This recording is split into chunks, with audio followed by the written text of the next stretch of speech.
تو آج سے کہنا شروع کر دیجئے کہ متحد ہیں. دیکھیے 5 سال کے اندر سب متحد ہو جائیں گے. میں نے ملک کے ماحول کو بدلتے ہوئے دیکھا ہے اور ملک میں مسلم قیادت ہے اس کے رجحانات کو بدلتے ہوئے دیکھا ہے. الحمدللہ بہت سے لوگوں کے ساتھ ملاقات ہوتی ہے اور کسی کو کسی کے پیچھے نماز پڑھنے میں کوئی عار محسوس نہیں ہوتا اور سب لوگ سب کے پیچھے نماز پڑھتے ہیں. میں اس بات کا گواہ ہوں. سب لوگ سب کے پیچھے نماز پڑھتے ہیں اور مزیدار بات یہ ہے کہ سب فرقے کے لوگ اس میں موجود ہیں, سب مسلک کے لوگ اس میں موجود ہیں. کبھی کسی نے نہیں کہا کہ ہم اس کے پیچھے نماز نہیں پڑھیں گے اور ہم اس کے پیچھے نماز نہیں پڑھیں گے اور ایسا ہوگا اور ویسا ہوگا. جب وقت ہوتا ہے سب پڑھتے ہیں الحمدللہ. کوئی بھی امام بن جاتا ہے سب پڑھتے ہیں. تو ہم سب لوگ متحد ہیں. امارت کا نام ہی اتحاد پیدا کرنے والی چیز ہے. امارت کیا دیکھتی ہے؟ لا الہ الا اللہ محمد رسول اللہ. تو اس چیز جو اچھی چیز ہو رہی ہے اس پہ فوکس کیجیے. اچھی چیز کیا ہو رہی ہے؟ اگر کسی نے جہیز نہیں لیا ہے تو جا کے سب لوگ اس کو مٹھائی کھلائیے کہ آپ نے جہیز نہیں لیا. 10 جگہ بات کیجیے کہ فلاں نے جہیز نہیں لیا, کتنا اچھا کام کیا. 11واں خود نہیں جائے گا جہیز شرم کے مارے. بات سمجھ میں آ رہی ہے؟ تو سب سے پہلی بات ہمیں جو کرنی ہے وہ یہ ہے کہ جو ہمارے گھروں میں اچھائیاں ہیں اس کو بتایا جائے. دوسری بات یہ ہے کہ جو خرابیاں ہیں اس کو دبایا جائے. جب ہم سے کوئی ایسا گناہ ہو جائے جس کا گواہ صرف اللہ ہو تو بولتے نہیں جا کے بازار میں کہ میں نے یہ گناہ کر دیا. اس کو چھپا لیتے ہیں, اللہ سے توبہ کرتے ہیں. یہی حکم ہے.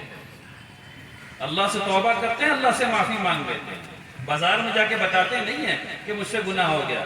کسی کے پاس جا کے بولتے نہیں کہ مجھ سے ایسا گناہ ہو گیا, کیا کریں. سب کو پتہ ہے اللہ سے معافی مانگ لینا ہے. معافی مانگ لی جاتی ہے. جو انسان اپنے گناہوں کو پبلک نہیں کرتا ہے اللہ تبارک و تعالیٰ آخرت میں اس کے گناہ چھپا لیتے ہیں. سب کو پتہ ہے. تو پہلا پیغام جو آپ کو اس جلسے سے میری طرف سے جو لے کر کے جانا ہے, 1 منٹ.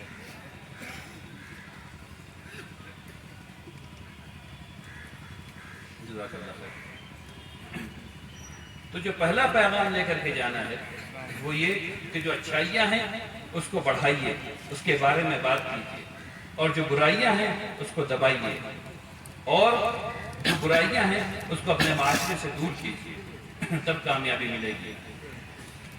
نقیب ہونے کی حیثیت سے, امام ہونے کی حیثیت سے, مدارس کے ذمہ دار ہونے کی حیثیت سے ابھی آپ کی ذمہ داری ہے کہ آپ امارت کو اپنی اچھائیوں سے اور اس علاقے میں جو چیزیں ہو رہی ہیں جس کے بارے میں امارت کو جاننا چاہیے آپ مطلع کریں.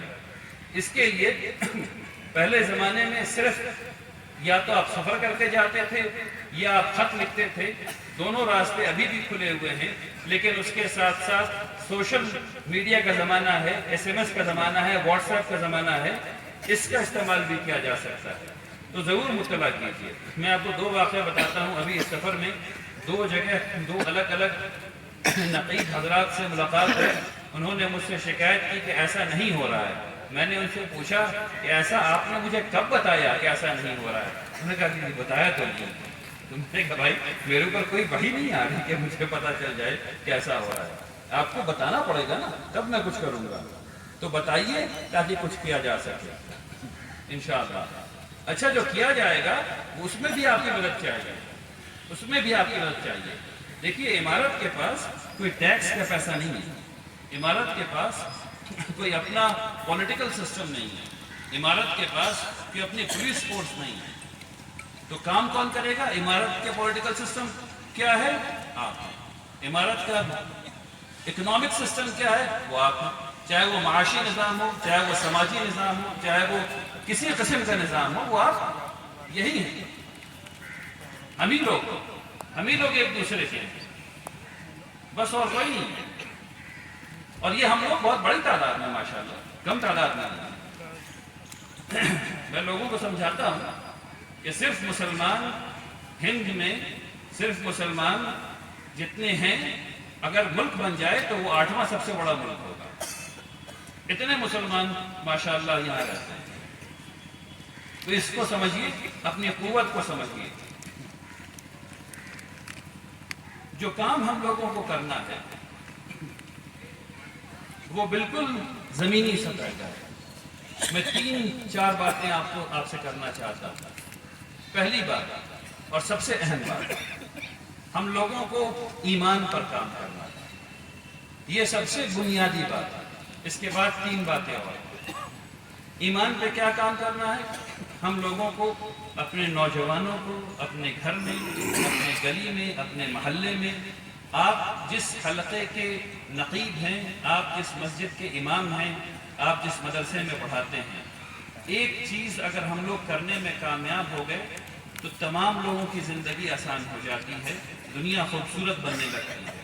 اور وہ یہ ہے کہ ہم لوگ اس بات پر اقرار کرنے، دل کے اندر اس بات کو جگہ دے دیں کہ حاکم تو اللہ ہی ہے. حاکم اللہ ہی ہے، اللہ کی ہی حاکمیت ہے.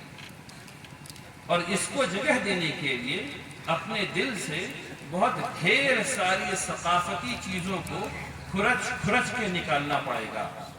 تب اس بات کو جگہ دی جا سکے گی کہ حاکم تو اللہ ہی ہے. تب مطلب سمجھ میں آئے گا کہ عمارت کا مطلب کیا ہے.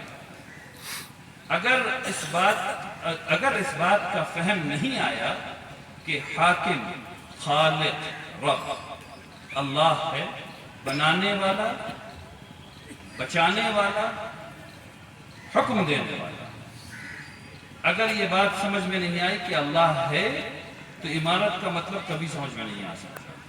عمارت کے مطلب کو سمجھنے کے لیے یہ سمجھنا ضروری ہے.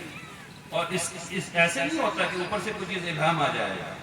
وہ ایسے ہوتا ہے کہ ماننا پڑتا ہے، اپنے آپ کو کہنا پڑتا ہے. جیسے آپ کہتے ہیں نا سبحان اللہ سبحان اللہ سبحان اللہ سبحان اللہ، ویسے کہنا پڑتا ہے آنکھ بند کر کے، یا اللہ حاکم تو آپ ہی ہیں، یا اللہ حاکم تو آپ ہی ہیں.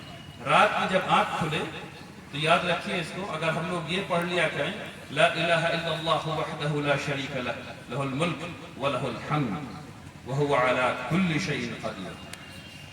اگر رات میں آنکھ کھلے اور یہ پڑھ لیں تو بڑی حد تک یہ چیز آسان ہو جاتی ہے. یعنی کہ جب آپ اس وقت بھی آپ کی آنکھ کھلے اور اس چیز کو یاد کر کے سوئیے کہ رات میں جب آنکھ کھلے گی تو یہ پڑھ لیا کریں. تب دیکھیے کہ اللہ کی حاکمیت دل میں آتی ہے کہ نہیں آتی ہے. انشاءاللہ ضرور آ جائے گی. تو اس کی کوشش کیجیے، اللہ کی حاکمیت کو اپنے اوپر مسلط کیجیے، تب وہ بات بنے. تو پہلی چیز یہ ہے کہ ایمان کو ٹھیک کرنا. مطلب کیا ہے ایمان کو ٹھیک کرنے کا؟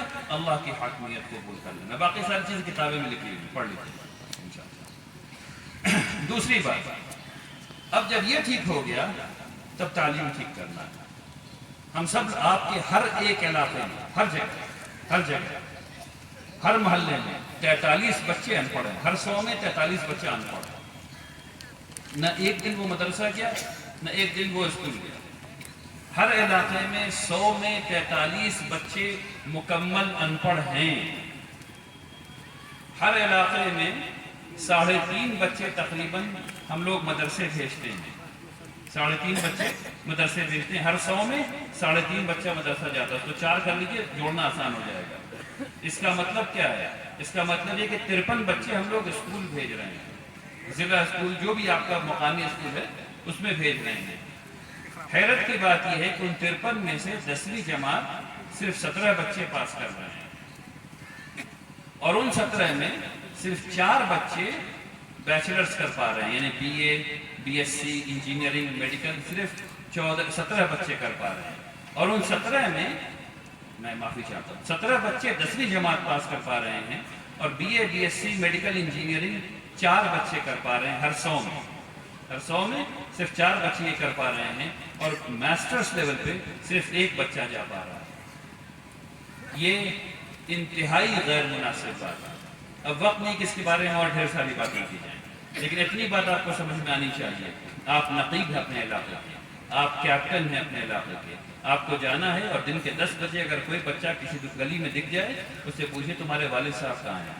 ہاتھ پکڑیے، والد صاحب کے پاس لے جائیے، بولیے کہ میں نقیب ہوں عمارت کا.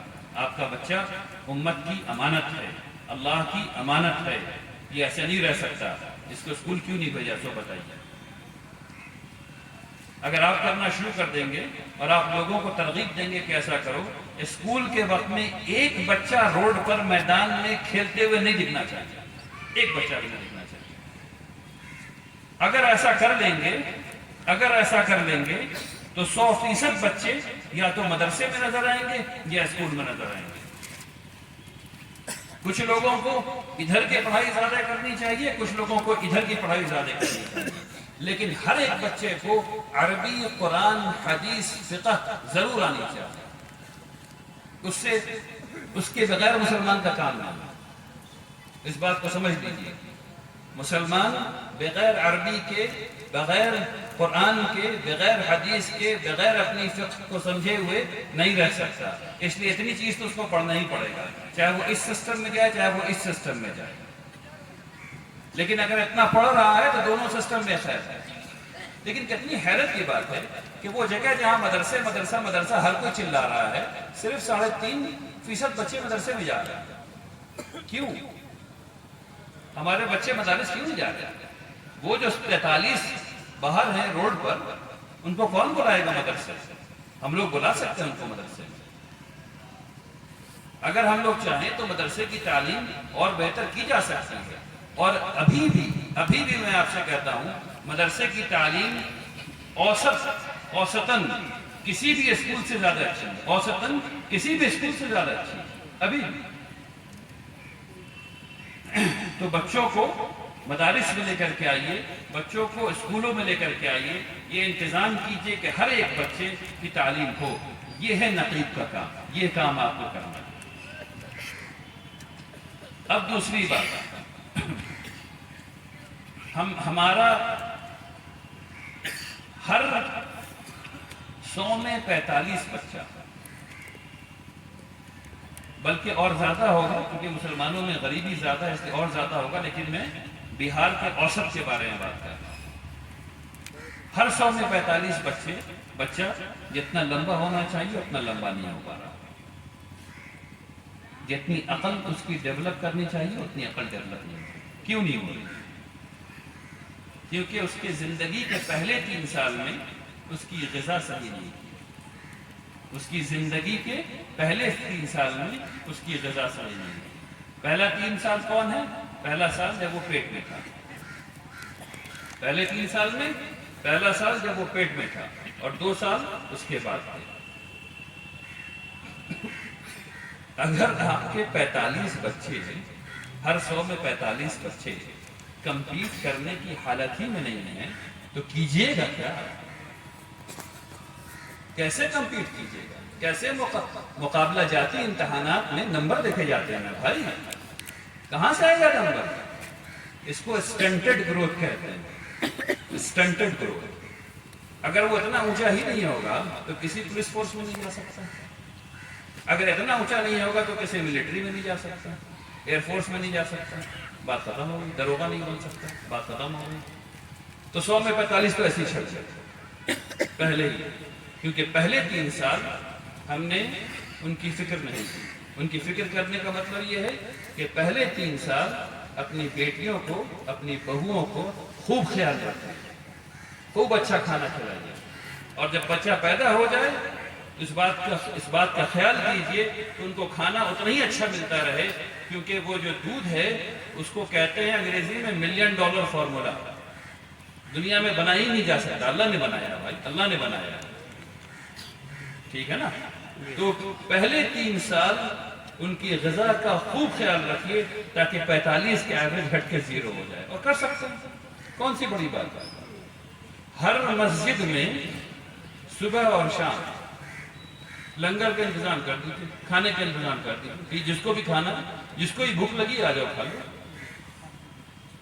ہم سب لوگوں گھر میں 2 روٹی زیادہ بن سکتی ہے، دال زیادہ بن سکتی ہے، بس اتنا ہی کھلانا، اور زیادہ کیا کھلانا، اتنا ہی نہیں کھلا رہے، اتنا ہی کھلا دیں تو بہت۔ سب کی بات سمجھ میں آ رہی ہے؟ کیا نقصان ہو رہا ہے اتنا نہیں کھلانے سے؟ اتنا نہیں کھلانے کا نقصان امت کو یہ ہو رہا ہے کہ ہر 100 میں 45 بچہ یہاں سے اور جسم سے دونوں جگہ سے اسٹنٹڈ، تو یہ دور کرنا ہے۔ تو 2 بات ہو گئی، تعلیم اور صحت کی۔ تیسری بات ہے معاش کی۔ ہم سب لوگ جو یہاں درس اور تدریس سے تعلق رکھنے والے لوگ ہیں، ہم لوگوں کو سمجھ میں آتا ہے کہ معاش میں لگنا اور یہ سب کام کرنا خراب کام ہے اور کم کام ہے. نہیں، ایکچولی بہت اچھا کام ہے. رسول اللہ صلی اللہ علیہ وسلم نے نبوت سے پہلے تجارت ہی کی تھی. تو اسمال بزنس میں لگیے، حلال بزنس کیجئے، اس میں بڑی برکت اللہ نے رکھی ہے، لیکن صحیح طریقے سے کیجئے، حرام کے پیسے سے مت کیجئے. مائکرو فائنانس جو ہے اس کا نظم کیجئے، جتنا پیسہ لیجئے قرض میں اتنا پیسہ واپس کیجئے، جس وقت میں لیا تھا اس وقت میں واپس کیجئے. ایک اعتماد کا ماحول تیار کیجئے. اگر اعتماد کا ماحول تیار ہو گیا تو پھر آپ کو سب لوگ قرض دے رہے ہوں گے، قرض دے رہے ہوں گے. خوب یاد رکھیے، سب سے بڑے ثوابوں میں ایک ثواب یہ بھی ہے کہ آپ کسی مسلمان پر اس کے مالی یعنی جو پریشانی آ رہی ہے اس کو کم کر دیں. اگر آپ چاہتے ہیں بزنس میں تو مشارکت کے ساتھ بزنس کیجیے. کوئی آدمی پیسہ لگا رہا ہے، کوئی جسم لگا رہا ہے، لیکن پوری ایمانداری کے ساتھ. ایک لمحے کی بے ایمانی، ایک لمحے کو یہ سمجھ لینا کہ ابھی کا فائدہ دیکھ لیں، وہ کل پوری زندگی آپ کی برباد کر دے گا. اس لیے چھوٹا بزنس کیجئے، ضرور کیجئے اور خوب کیجئے. اس میں اللہ نے بڑی برکت رکھی ہے. آپ ہر ایک سوچیے تھوڑی دیر کے لیے کہ آپ نے 2 لوگوں کو آپ نے بزنس شروع کیا اور اس میں 2 لوگ آپ کے ساتھ لگ گئے. اب 3 لوگوں کا گھر چل رہا ہے آپ کے پیچھے سے. ہر دنیا میں، ہر بڑے ملک میں جو اکانومی چلتی ہے وہ بڑے لوگوں سے نہیں چلتی، وہ اسمال بزنس سے چلتی ہے، وہ چھوٹے بزنس سے چلتی ہے. تو چھوٹا بزنس کیجئے اور اس میں 1 آدمی، 2 آدمی، 3 آدمی، 4 آدمی، 5 آدمی کو لگائیے. اور ایسا کیا جا سکتا ہے انشاءاللہ. تو 4 باتیں میں نے آپ سے کہی ہیں. پہلا ایمان، دوسرا تعلیم، تیسری صحت، چوتھا معاش. یہ ہے نقبہ کا کام پھر کرنی.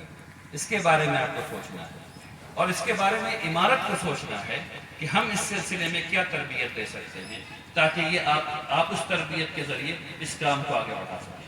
انشاءاللہ آنے والے وقت میں ان تمام چیز کی تربیت، عمارت کے ذریعے ان تمام چیز کی تربیتی پروگرام بنایا جائے گا.